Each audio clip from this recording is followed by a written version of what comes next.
mainit yung panahon, no? Pero may mga dapat akong gawin, trabaho sa labas.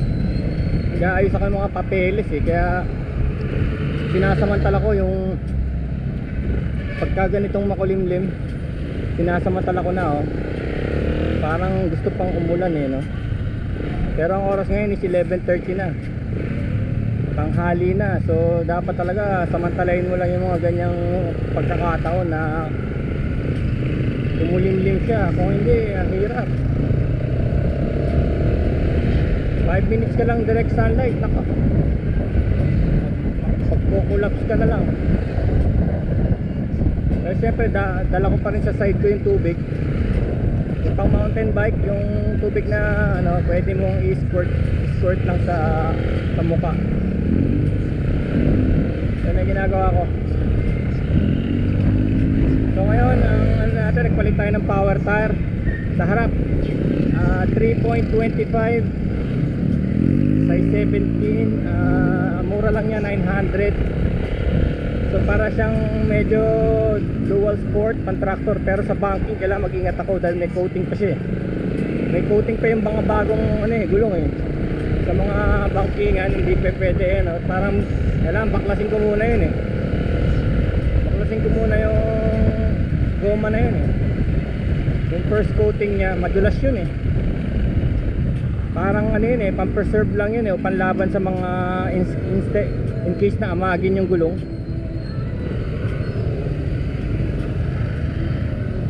In case na amagin yung gulong sa storage, yan ang ginagawa nun yung first coating. Kaya kailangan tanggalin yun. Kailangan tanggalin yung first coating na yun. Obviously galing ako sa 130 130 90 sa harap. So nung tumabit tong mas maliit na 3.25, ang first na mapapansin mo yung steering.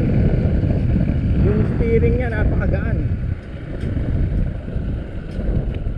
And ang kasi nito, ang PSI is 32. Medyo mataas kasi nga nagsiset pa siya Pero hopefully magsisettle yan sa 30.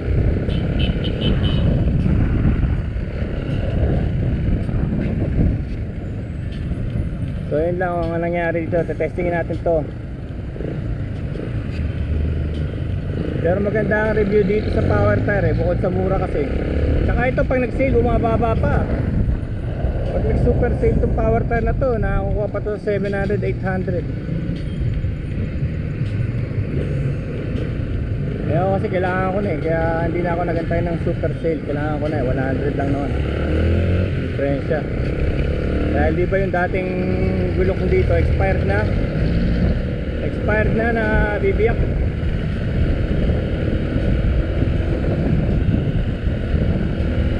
Ngayon yung kwento ko naman sa inyo doon sa Kawasaki NS200. So 200cc na yun ito yung pinaka big brother nitong dala nating 135 LS. So big brother yon. So napaka powerful niya. Nagka top speed yun ng 144. Top speed 144. 4 valve.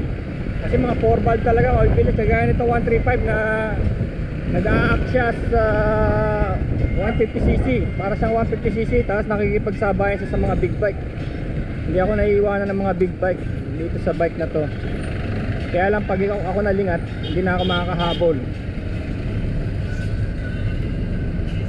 sa mga big bike.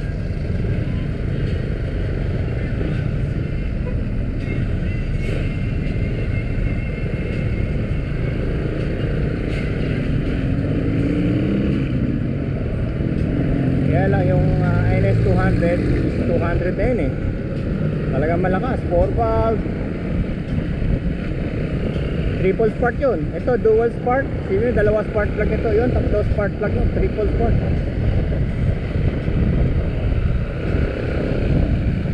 Para sunog na sunog yung sunog na sunog yung gasolina. And hindi lang yun, dual disc brake yun.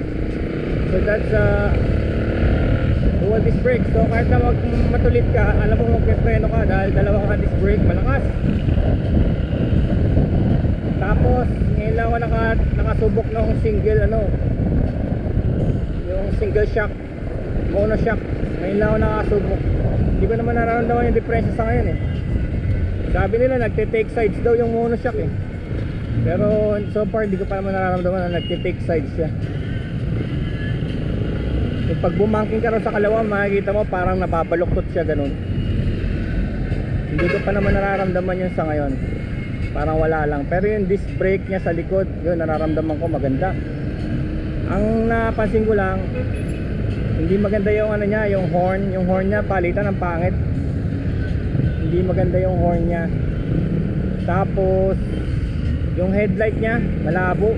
Diba meron na kasi tayong mga auxiliary lights ngayon eh. Yung headlight niya nalalabuan ako.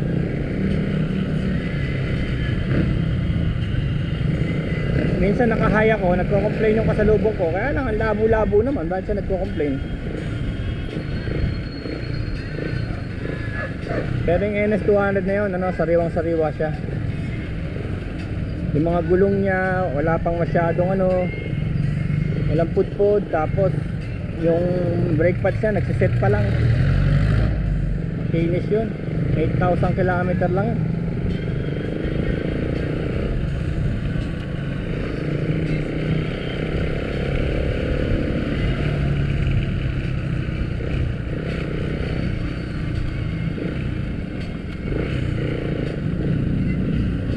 Sa mga simple na bagay na ganon, yun pala yung mga ganon sa NS200, yung mga simpleng bagay na malakas ang preno mo. Minsan kasi hindi ka pala sobrang bilis dahil yung preno mo alam mong hindi kakapit in case na kailangan mo na. Yun ang napansin ko ron, hindi siya kakapit agad-agad. Kaya pala minsan nagbabagal ka dahil alam mo hindi ka preno in time. Ramdam mo na eh, kagaya nito oh. Bale lumalabas yung aking rear drum brakes, parang baliwala yan no? So maasa ako sa front. So yung front mo pagka hindi talaga tigil agad, magdududa ka, magda-doubt ka ron sa front brake mo, kaya magbabagal ka. So kung alam mo pala na titigil ka sa oras, ayan, alas 11:34 na, pero wala oh. Maano siya, malilim. Kaya sinamantala ko na eh. Gusto ko yung ulan kaysa sa ano, kaysa sa araw. Kasi yung araw ngayon, deadly.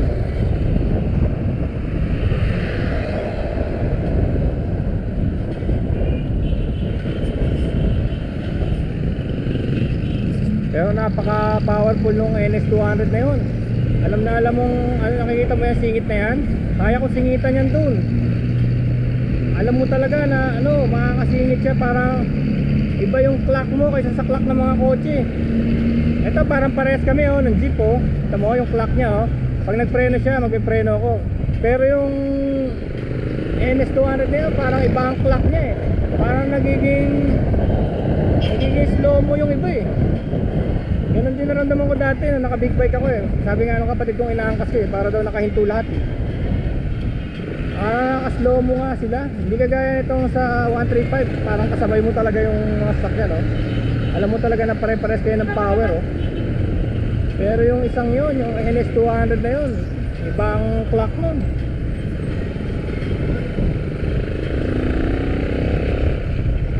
Parang ayan, nakikita niya yung mga butas na yan, parang pwede mo yung daanan dun. Alam mong kakayaan yun eh.